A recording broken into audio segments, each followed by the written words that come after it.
What's going on, guys? This is Empty Box, and this is Battlefield 3 Strike at Karkin Conquest with the L96. Going to be playing some manly recon, because I, of course, call it manly recon, and not aggressive recon, or whatever you want to say, or mild passive-aggressive recon, or mild-tempered recon, or I'm playing the damn game instead of being a fucking pussy-ass sniper. Hey, I said it. Oh, wah. Now someone's gonna cry in the comment section below. Oh, Empty Box sniping takes skill. Why are you making fun of me? I'm a real asset to my team with my 1600-meter marksman headshots that happen once a game. That's your average Battlefield 3 sniper. True fact. True fact. You heard it here first, folks. But no, I'm gonna be talking a little bit about the gameplay, but as things come and go and is the tide ebb and flows. But I thought I saw a guy up there. Quick little jump check as you saw me look to my left. That wasn't just to like look cool or anything. I actually wanted to see there's a guy to my left. But I did see something, so I chucked that grenade to hit that vent and get it to stop there in hopes that he's just a friendly. Hey, surprise. That's a good thing, I guess. But for whatever reason, that guy was just sitting there on the rooftop. I think that's the guy that ends up coming here and joining me, but why would you sit on the rooftops? Being on the rooftops on Karkin is just a good way to die. And you see me crawl into this ammo box. It's not to get another grenade. It's not to get more ammo. It's to get a tugs. You know, you get your equipment out of resupply boxes, as I'm sure pretty much everybody and their brother knows by now. But, you know, take advantage of that. As I totally eat a grenade, but fortunately there's an assault guy near me, and I have a bolt-action rifle and a pretty good place to use it. You know, of course, you don't want to really stay along. There's a grenade. Yeah, unfortunately, my mouse just kind of goofed up on me. I have that happen a lot, where I accidentally click, or it registers as a click, but there's an assault guy there to pick me back up, and, you know, back again in pretty good position. You know, of course, you don't want to stay here too terribly long, because staying in this little area, this room, is basically, to put it into simple terms, this is a catcher's mitt for RPGs. Okay, this is like Randy Johnson on steroids. That's the kind of stuff that you get thrown at you. It's pretty intense. But I see that guy over there. I'm not going to let you survive, pal. But, you know, that was Recon at its finest. And really, I do love Recon. I do enjoy playing this class. Contrary to what some people seem to think or claim or whatever, I do think the class is somewhat weaker than it should be. But it's not because of, I think the rifles are broken or something, or, you know, they're underpowered or they're overpowered. Which, sidebar, the 417, people seem to think I'm like raging about that.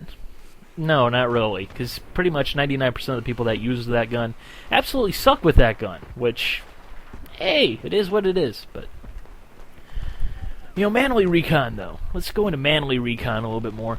I did do a video about it, you know, back in, I think it's December or so, with the M98B on some Rush, Carg Island, I believe.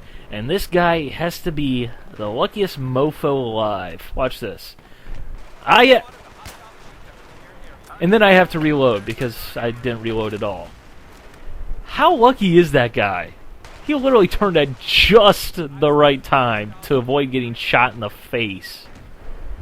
But I'm pretty sure he ended up getting shot in the face anyways, but not by me. And that makes me angry, because I like shooting people in the face, but that is a different story for a different time.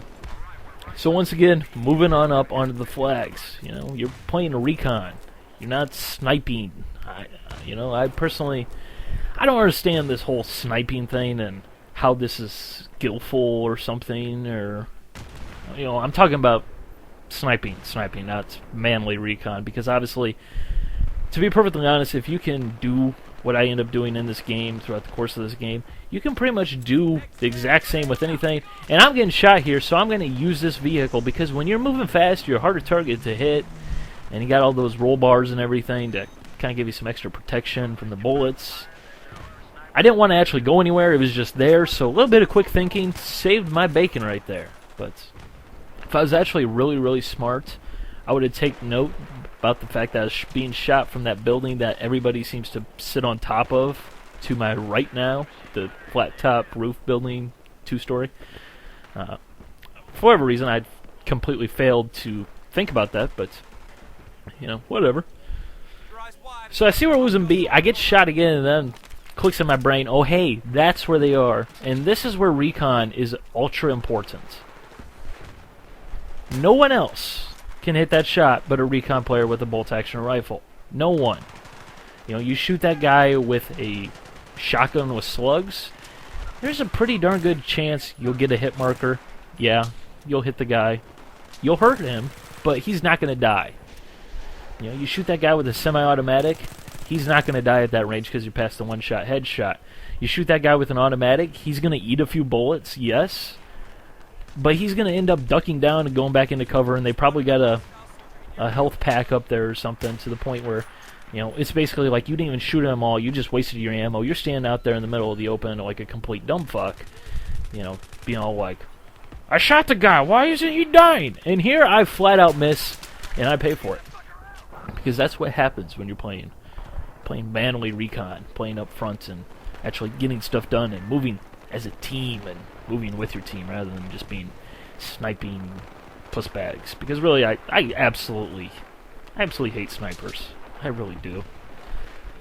It just annoys me. But if you actually play Recon and you play at least passively aggressively, I tip my hat to you because it's not easy, but you know, it definitely is fun, and that's really part of the reason why I do enjoy this class. But stuff like that right there, it's just, yeah!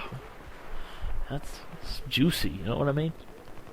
But I do enjoy the Recon class, as I was trying to say earlier before I got my own self sidetracked. Because I know some people think that I hated it for whatever reason or something, or I don't play it, but you know, it basically boils down to the fact that you guys don't see it much here on YouTube, because quite frankly, most of the games aren't as exciting to watch to me. You know, again, I post what I want to watch, so if I don't want to watch a guy using a bolt-action rifle, because it does play out a little bit slower than, you know, obviously a fully automatic, but that's largely out of necessity. But you know, I just enjoy watching the more up-tempo gameplay myself, and that's why you guys don't see it much. But you know, it is what it is.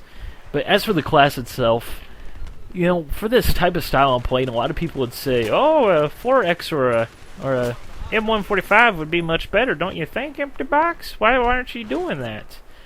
To which I say, you know, this is something that I've constantly kicked around as a guy who's playing Recon, and you know, this is my bread and butter type of Recon. You know, it doesn't matter if I'm using a semi-auto or a bolt action, because I use them pretty much the exact same way in terms of shoot them in the face and call them dead, because that's how both of them play out. And you know, to be perfectly honest, anyone who says, oh, you're less of a player for using a semi-auto sniper is a complete moron, because you can do some absolutely ungodly things with a semi-auto sniper. And I have said that multiple times here, but I'm not sure you guys actually understand it. Hopefully you guys understand it. Semi-auto snipers are a tool that can be absolutely devastating. You know, if you have one of those moments where you do drop, you know, 3 or 4 individual targets with 1 bullet apiece, 1 shot to the face, clean, no need for a second shot or spamming your bullets or anything, you have a gun that can just drop people instantly. You know, the Recon class in Battlefield, you know, Battlefield 3 in particular, is just so much risk versus reward. You know, playing this type of style, if I hit my shot, yeah, I'm probably going to kill that guy because I hit my shot and they one shot, obviously. You know, don't really need to go too terribly much further. But at the same time, if I miss, I'm basically dead, because in this game you can't pull out your pistol fast enough, unlike Bad Company 2. And where the heck did that guy come from? Did he just like spawn in there and like, oh, hey, whoa, there's a guy here, I should try to combat knife him? If you want my tags, you gotta earn my tags. You can't just have my tags. I'm gonna protect my jewelry, okay? Okay, gotta protect the bling, man. Okay, that was just totally uncalled for and unnecessary. And another little tip here. If you see a guy like that, which is gonna happen on this map all the time, go ahead and take the shot. Yes, it won't be a headshot. It probably won't kill the guy, but you will put a buttload of damage on him. I think the minimum damage is 60 on all the rifles, the bolt actions at least, which if you take 60% of their health away, it only takes a couple more bullets from an assault rifle to drop them. So even though you may not get the kill, you're probably going to get a good chunk of points, which, you know, of course, is always nice. And plus, it quite possibly ends up saving someone else's bacon by the simple fact that you get sniped in the back of the head by a guy who was on the building you just came from. Yeah, that guy was actually in the building I just came from with that sniper guy who spawned in and started being stupid. I still am baffled by what the fact that guy was doing, but I know there's a guy over there, and I see my teammate clear him out, so let's just move on and keep on trucking. But, you know, going back to semi-auto rifles, they are powerful if you use them correctly. You know, there's absolutely nothing wrong with using them and just one-shotting people in the face. You know, I think a lot of the problem comes with what you probably see flying around on screen right about now, or right as I was saying that, you know, the guys who are taking 3 or 4 or 12 shots, you know, if you're doing that, just don't even play Recon. Don't use the semi-automatic rifles. Use a freaking PDW, because really you're just wasting your own time.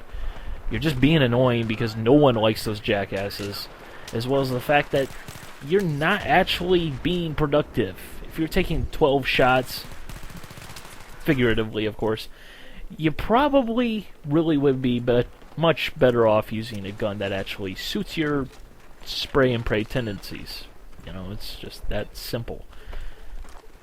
But once again, here on the B flag, and I know we're losing the A flag, so let's go on up here, because I don't know how that wasn't a headshot, but,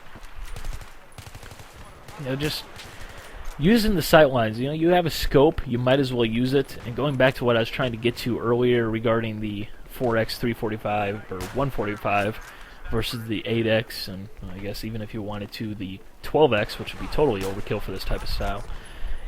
You know, a lot of players do gravitate towards the, you know, lower zoom scopes, and they do have the advantage in the sense that, you know, in particular, the particular advantage I find in that setup is the fact that there's no scope glint. Scope glint is absolutely annoying.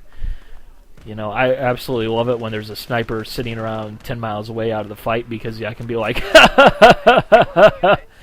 oh, justice is coming at you at muzzle velocity. I suggest you stand still and take it like a man.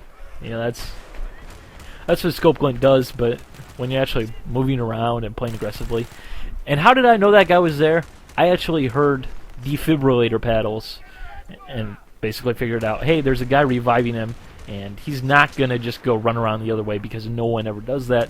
So I'm just going to wait it out and shoot his pal in the face. Sure enough, another guy comes around the corner, boom, right in the face. And I'm in a totally bad position. Don't do that if you want to survive. Don't do that. Don't try checking that corner and not check that rooftop again. That rooftop is absolutely crucial, especially as a Recon player, because there's going to be a lot of guys up there, and they can be very hard to hit. You know, as you saw earlier in this video, where there's just that guy with basically just a head exposed. But seeing how my gun kills in one shot to the face, I shoot the guy in the face, and he's dead. Which, you know, not any other guns can hit that shot reliably. And I totally fail at hitting this guy, so I do the smart thing there. I intentionally miss, basically. I'm thinking maybe that guy's still hiding behind there. Yeah, I wasn't really planning on killing him, and obviously I didn't kill him, but, you know, I still removed that piece of cover and probably made him pee his pants a little bit if he happened to be around there, in which case he probably said, screw this, I'm going to go somewhere else, because this guy's getting a lot closer than he was on the first shot, so I'm not going to die, because people don't like dying in video games. So if you take a shot at them, especially in Battlefield 3 with the suppression system and everything, being convenient suppression ribbon for me, you know, you can mess up their vision and screw with them. It's basically just as good as killing them at that range. I mean, really, at that range, that guy's probably not going to kill anything. You know, he's not going to kill one of my friendlies. He's an engineer. He's not going to RPG someone. He'd have to have, like, godly RPG skills, especially from that angle to RPG that tank. You know, maybe he had a javelin, but at the same time, I don't think he was going to javelin that tank. You know, that guy was just standing in the open. He wasn't going to last long anyways. And I think there's also another instance of a guy, you know, basically standing in the complete open where I actually missed the shot basically and leave him alive, but at the same time, he really doesn't pose any threat because he's way out of the fight. You know, that's something that's, you know, needs to be managed, you know, particularly when playing Recon, is how far back are you? You know, yes, Recon is better at medium range. You know, the way I look at it, if I can have those flags say 100 underneath them, I am in the whack me zone. Anyone that comes up is a dead man. You know, that's precisely where I want to be with the bolt actions. You know, that 100 meters, not many other guns are going to drop you very efficiently at that range. While at the same time, you have enough standoff zone, but the larger zoom on the 8x scopes, which going back to what I keep trying to get to, but I keep failing at, you know, your target's going to appear bigger through a higher magnification zoom scope, basically, so it makes it easier to get that headshot. You know, I'm not playing from too terribly far away. I could definitely pick these people out from the surroundings with a 4X if need be, but why not take the extra zoom and get an even bigger target, which basically makes my rifle more forgiving, makes my accuracy better because I essentially have more precision in my aiming. Because I am closer, I have a narrower field of view. You know, I think it's more efficient to have the 8X rather than the 4X.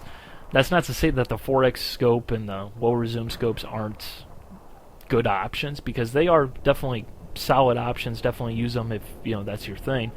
But, you know, you're not gaining too terribly much peripheral vision. I've found very, very few times I've seen a guy out the sides of my ACOG scope and been like, oh hey, I need to swing over here and shoot this guy.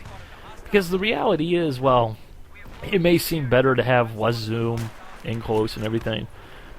Excuse me.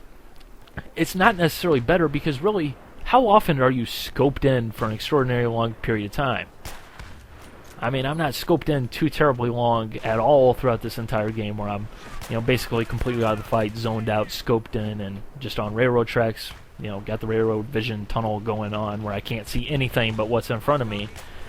You know, I still have a good picture of what's going on around me. At the same time, is, you know, having that extra zoom, which I honestly, I don't see why people are so goo-goo gaga over the higher magnification scopes, or excuse me, the lower magnification scopes.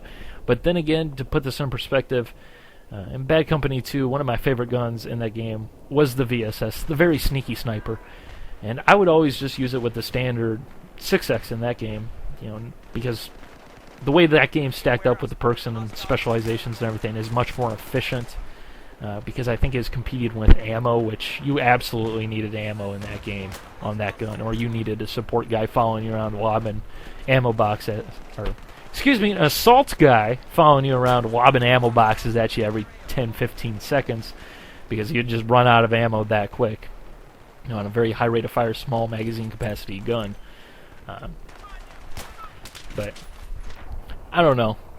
I just think that there's more of an advantage of trying to get used to using these higher power scopes in close quarters than there is trying to use the lower power scopes at the mid-range, where these rifles just absolutely destroy people, which, you know, the way I look at it, if I'm in close, as you've seen several times throughout this video, I'm whipping out my 93R, because I know when I whip out my 93R, whatever gets on the other end of me is going to die. That may just be me. I'm just extraordinarily confident with that gun. I just feel good every time I pull that thing out, but, you know, maybe you guys don't have a sidearm that you're so attached to or feel as comfortable with, but if you're going to play Recon, manly Recon, sniper Recon, pushbag Recon, whatever you want to call it, any type of Recon, you got to get used to using your sidearm, you know. To be perfectly honest, I do think there are only 2 or 3 good options for sidearms right now. That's the 93R, the G18, as well as the 44. I know a lot of people are still kind of attached to the Rex for whatever reason. Faster rate of fire. I think it's still got a little bit shorter reload than the 44, but the Rex has terrible sights I can't get over. But, you know, if that's your thing, go ahead.